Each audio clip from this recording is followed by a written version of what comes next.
आता जानकी आपल्या विरोधात काही ना काही येत्या काळामध्ये कटकारस्थान करू शकते याचा प्राथमिक अंदाज या शर्वरीला आलेला असतो. त्यामुळे शर्वरी राहुलला म्हणत असते, राहुल या जानकीचं काहीतरी केलं पाहिजे. त्यावर राहुल म्हणत असतो, अगं ए शर्वरी, बास झाला आता.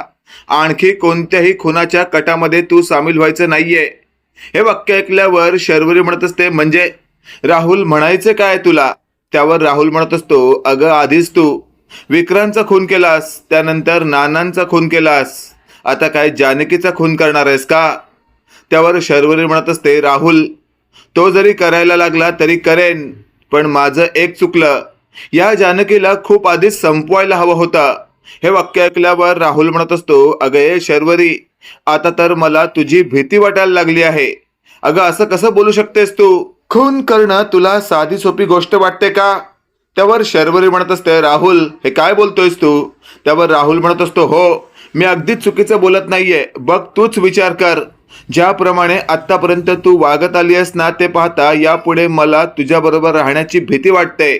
त्यावर शर्वरी म्हणत असते, राहुल नको काळजी करूस तू, मला फक्त इतकंच म्हणायचं आहे, त्या जानकीने माझ्या कोणत्याही कामात लुडबुड केलेली मला अजिबातच चालणार नाही. हे वाक्य ऐकल्यावर आता राहुल म्हणत असतो, अगं असं असेल ना तर आपण वेगळ्या पद्धतीने तिचा काहीतरी विचार करू, बंदोबस्त करू. त्यावर शर्वरी म्हणत असते, पण कधी? तिने माझा काटा काढल्यावर? त्यावर राहुल म्हणत असतो, अगं नको काळजी करूस तू, थोडा तरी धीर धर. आणि अशातच आपण पाहतोय दुसऱ्या दिवशी हॉलमध्ये शर्वरी असताना तिथे ऐश्वर्या आलेली असते. ऐश्वर्या म्हणत असते, काय गये शर्वरी, काय चाललंय तुझं? हल्ली तू खूपच स्वतःला शहाणी समजतेस का? हे वाक्य ऐकल्यावर शर्वरी म्हणत असते, ऐश्वर्या अशा पद्धतीने माझ्याशी बोलायचं नाही हा. त्यावर ऐश्वर्याला आता अशा पद्धतीने बोलणाऱ्या शर्वरीला मागून जानकी बोलू लागते, काय हो शर्वरी वंश, काय चाललंय तुमचं? तुम्ही आज चक्क ऐश्वर्यावर डाफरताय. त्यावर शर्वरीला आता असं बोलावं लागतं, नाही जानकी वहिनी, मला असं म्हणायचं आहे की ऐश्वर्या मला समजून घेत नाहीये. त्यावर ऐश्वर्याला असं बोलावं लागतं की शर्वरी, तू आतापर्यंत जे काही केलंयस ना, ते जर मी सगळ्यांसमोर उघड पाडलं तर तुला तुझं थोबाडही कोणाला दाखवता येणार नाही, अशी अवस्था होईल तुझी. हे वाक्य ऐकल्यावर मात्र आता ऐश्वर्याच्या समोर असलेली शर्वरी मनातल्या मनात खूप चिडलेली असते. ती लगेचच बोलू लागते, जानकी वहिनी या ऐश्वर्याला समजाव, जरा अतिच बोलते माझ्या विरोधात. एकही पुरावा नसताना माझ्या विरोधात बोललेलं मी खपवून घेणार नाही. त्यावर जानकी म्हणत असते, अच्छा, म्हणजे पुरावा नसताना तुम्ही खपवून घेणार नाही तर, आणि पुरावा असला तर? आता जानकीने असं म्हटल्यावर ऐश्वर्याच्या समोर असलेली शर्वरी चांगलीच भीतीने थरथरलेली असते. तिला कळून चुकतं की ऐश्वर्या आणि जानकी दोघं मिळून माझ्या विरोधात असं काहीतरी षड्यंत्र आधीपासूनच रचतायत, ज्यामध्ये मी अलगतच अडकणार आहे. तेवढ्यात आपण पाहतोय आता ही शर्वरी असंही बोलून जाते की तुम्हा सगळ्यांना काय वाटतंय की खरंच नाना आणि विक्रांतचा खून मी केलाय म्हणून? हे वाक्य ऐकल्यावर घरातले सगळेच अवाक होतात. ऐश्वर्या लगेचच म्हणत असते, शर्वरी, अगे शर्वरी, तू आता काय म्हणालीस? तू नानांचा आणि विक्रांतचा खून केलाय का? अगं पण हे तर आम्ही बोललोच नाही. मग हे तर तुझ्या मनात खूप आधीपासून आहे, म्हणजे तूच आता तुझं रहस्य उलगडतेस की काय? हे वाक्य ऐकल्यावर आता शर्वरी थोडी गोंधळते आणि म्हणत असते, मला असं नव्हतं म्हणायचं. तुम्ही लोक माझ्यावर एकदम नजर ठेवून आहात, मला सतत त्रास देण्याचा प्रयत्न करत आहात, म्हणून चुकून ते माझ्याकडून निघालं. त्यावर ऐश्वर्या म्हणत असते, असं चुकून तर निघूच शकत नाही. तू जर खून केला असशील म्हणूनच तुझ्या आतून हे वाक्य निघालं ना? त्यावर मात्र शर्वरी म्हणत असते, असं काही नाहीये, मी गोंधळले होते म्हणून मी काहीही बोलून गेले, प्लीज मला या सगळ्यामध्ये नका अडकवू.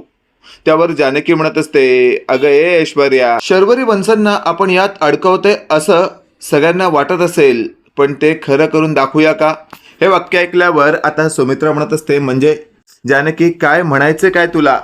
त्यावर जानकीने असं म्हटलेलं असतं, आई आता मी तुम्हाला आतापर्यंत हा व्हिडिओ तो व्हिडिओ, हा प्रूफ तो पुरावा असं करत दाखवत होते, पण खरं तर माझ्याकडे या शर्वरी वंशाच्या विरोधात एकही पुरावा नाहीये. मग मी कसं तिला दोषी ठरवू? त्यावर सुमित्रा म्हणत असते, मग तू उगाचच माझ्या मुलीचं नाव सगळ्यांसमोर बदनाम का करत आहेस? त्यावर लगेचच आता ऐश्वर्या म्हणत असते, कारण आता आम्ही अशा एका व्यक्तीला इथे उभं करणार आहोत जो या शर्वरीचा खरा चेहरा सगळ्यांसमोर उघड करणार आहे. हे वाक्य ऐकल्यावर आता थेट शर्वरी बोलू लागते, आई तू या ऐश्वर्यावर अजिबातच विश्वास ठेवू नको. ही ऐश्वर्या आधी कशी होती माहितीये ना आपल्याला. ही त्या सयाजी काकांची मुलगी आहे जे सतत काही ना काही उठाठेवी आणि चुकीचंच काम करत असतात. हे वाक्य ऐकल्यावर ऐश्वर्या म्हणत असते, शर्वरी शब्द जपून वापर.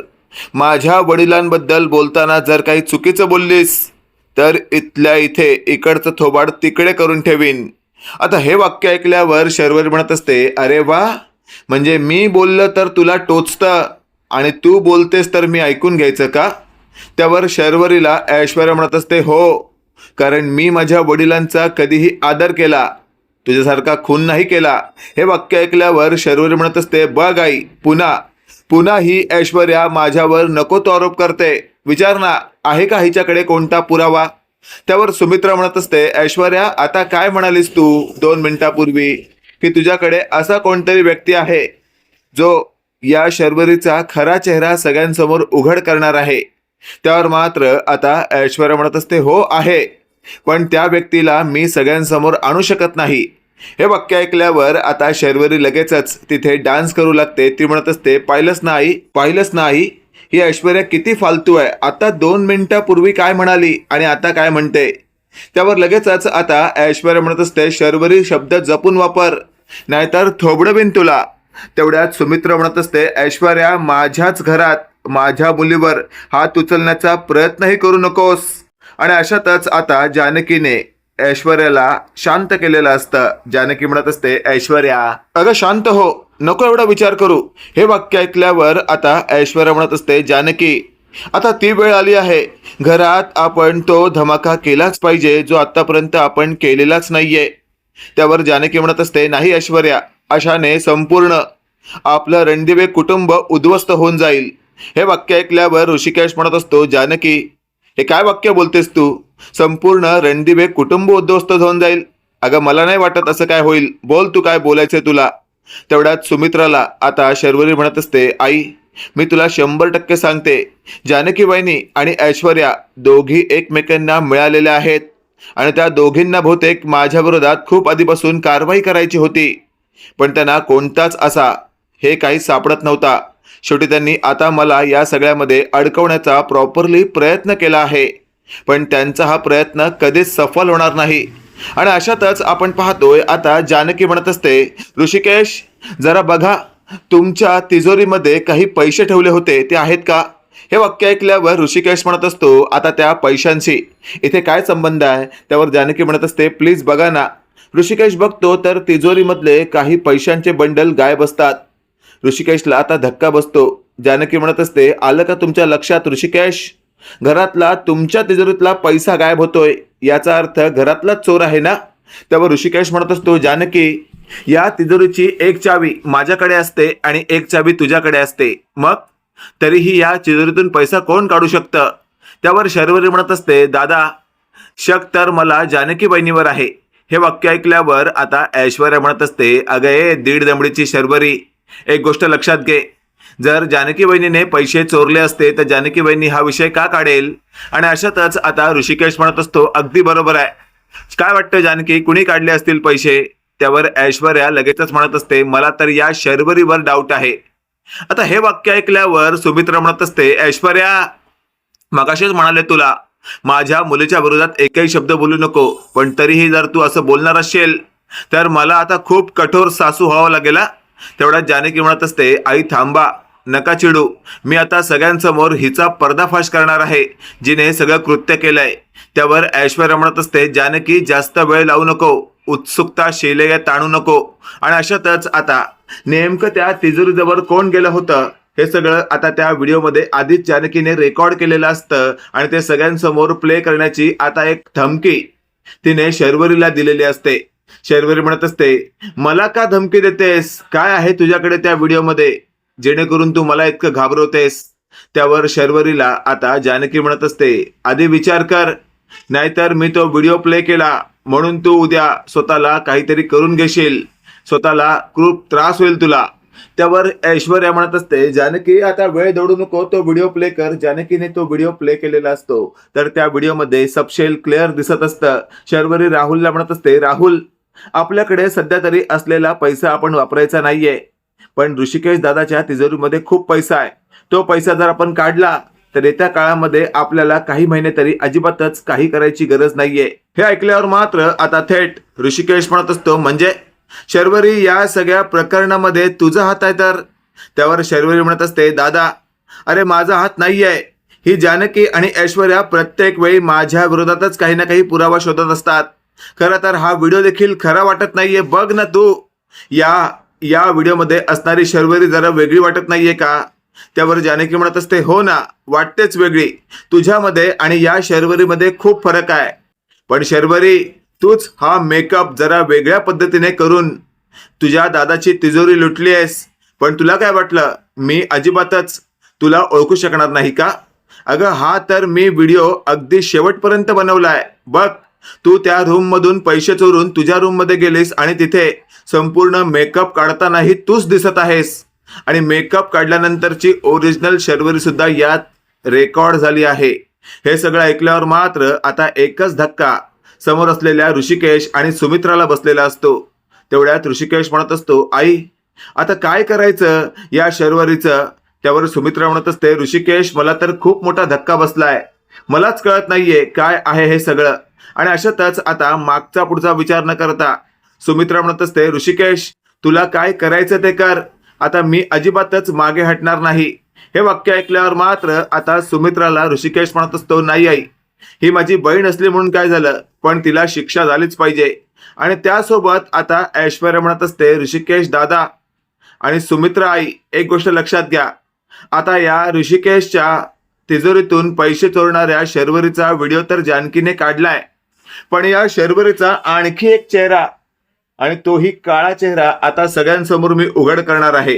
हे वाक्य ऐकल्यावर आता ऋषिकेश म्हणत असतो, जानकीसारखी उत्सुकता शिगेला ताणू नको, लवकर तो व्हिडिओ सगळ्यांसमोर प्ले कर. आता ऐश्वर्याने तो व्हिडिओ प्ले केलेला असतो ज्यात नानांच्या चेहऱ्यावरील ऑक्सिजन मास्क शर्वरी स्वतः काढत असते.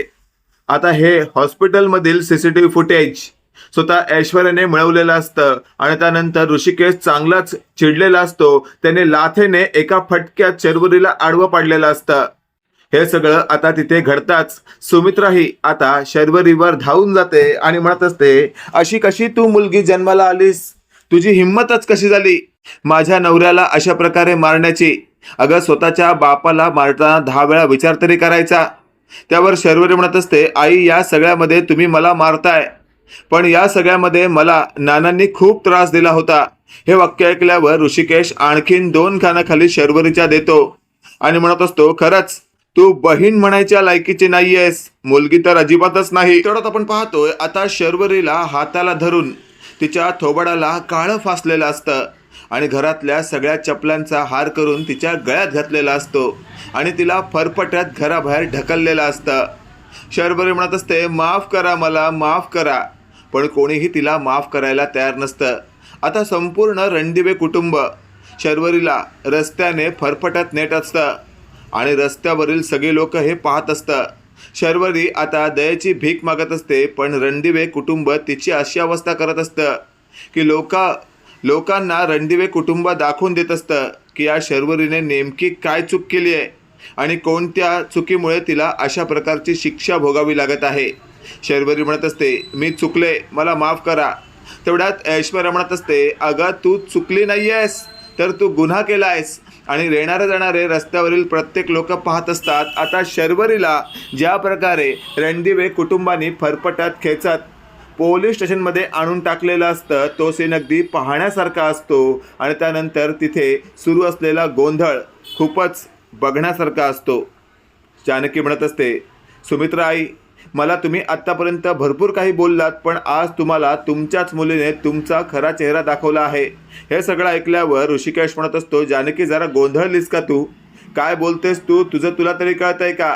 त्यावर जानकी म्हणत असते, हो ऋषिकेश, चुकले मी. मला असं म्हणायचं नव्हतं. मला ॲक्च्युली जसं म्हणायचं होतं त्यात आता काही म्हणून फायदा नाही आहे.